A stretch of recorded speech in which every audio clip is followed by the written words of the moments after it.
আসসালামু আলাইকুম রহমতুল্লাহ বারকাতুহ। আজকের ভিডিওর জন্য সবাইকে স্বাগতম এবং লাইক সাবস্ক্রাইব করে দিয়ে যাবেন যেন আমি নতুন ভিডিও বানানোর জন্য মনোবল পাই। চলুন আমরা শুরু করি ভিডিওটির মূল কথাগুলো। মূল কথা হচ্ছে কি করলে রোজা ভেঙে যায় এবং কি করলে রোজা ভাঙে না, এটা আজকের মূলত কথা। চলুন আরম্ভ করি আজকের মূল কথা। প্রথমত, ইচ্ছাগতভাবে যদি আপনি কোনো খাবার, পানি, ধূমপান যদি গলা দিয়ে যদি নেমে যায়, তাহলে কিন্তু ইচ্ছাগতভাবে খেলে রোজা ভেঙে যায়। এবং ইচ্ছাগতভাবে যদি এটা না খান তাহলে রোজা ভাঙবে না।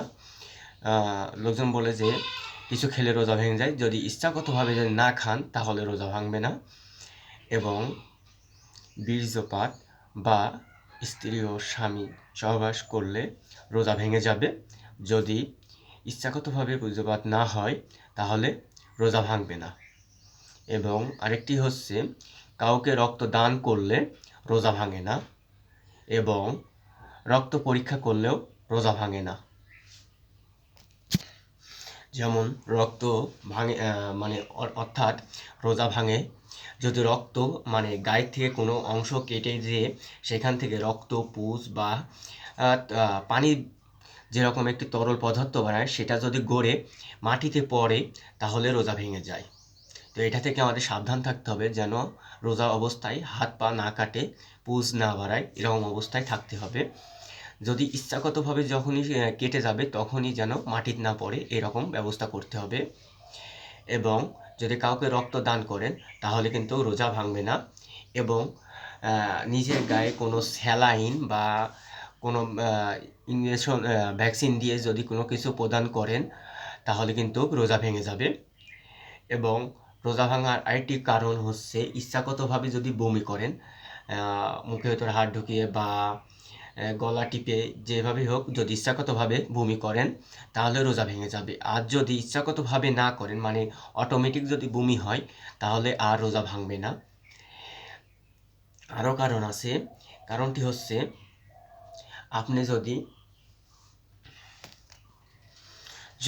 কোনো খারাপ বা কোনো সেক্স জাতীয় কোনো ভিডিও দেখলে কিন্তু যে কামরস বাড়ায়, তার কারণেও আপনার অজু ভেঙে যেতে পারে, অর্থাৎ রোজা ভেঙে যেতে পারে। অজু ভেঙে যাবে এবং রোজাও ভেঙে যাবে।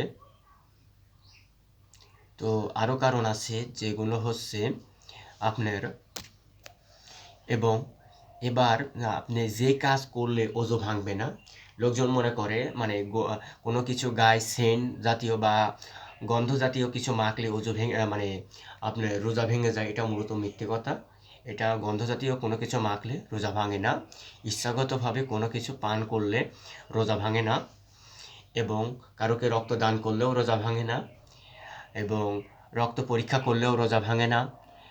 যদি ইচ্ছাগতভাবে বমি না করা হয় বা অটোমেটিক বমি হয় তাহলে রোজা ভাঙে না। এবং বীর্যপাত যদি অটোমেটিক হয় তাও রোজা ভাঙে না। সাথে সাথে গোসল করে নিতে হবে এবং ফরজ গোসল করতে হবে। এবং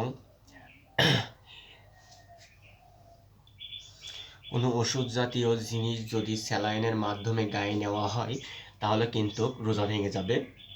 তো রোজার পরে আমরা এসব যেমন আছে স্যালাইন বা ওষুধ খাওয়া দেওয়া, এসব আমরা রোজার পর নেব, ইত্যাদি পর। তো ভিডিও এইটুকুই। তো আশা করি সবার ভালো লেগেছে। চ্যানেলটি সাবস্ক্রাইব করে দেবেন এবং আমার কথায় কিছু কিছু যদি ভুল থাকে বা কোনো জায়গায় ভুল থাকে একটু ক্ষমা দৃষ্টিতে তাকাবেন। আমি নতুন ইউটিউব চ্যানেলে এখন ভিডিও বানাচ্ছি, এখন নিজেকে একটু নার্ভাস ফিল লাগছে তার জন্য। তো সবার কাছে যদি আমার ভিডিওটা একটু ভালো লাগে সাবস্ক্রাইব এবং একটু লাইক করে দিয়ে যান। খুদা হাফেজ।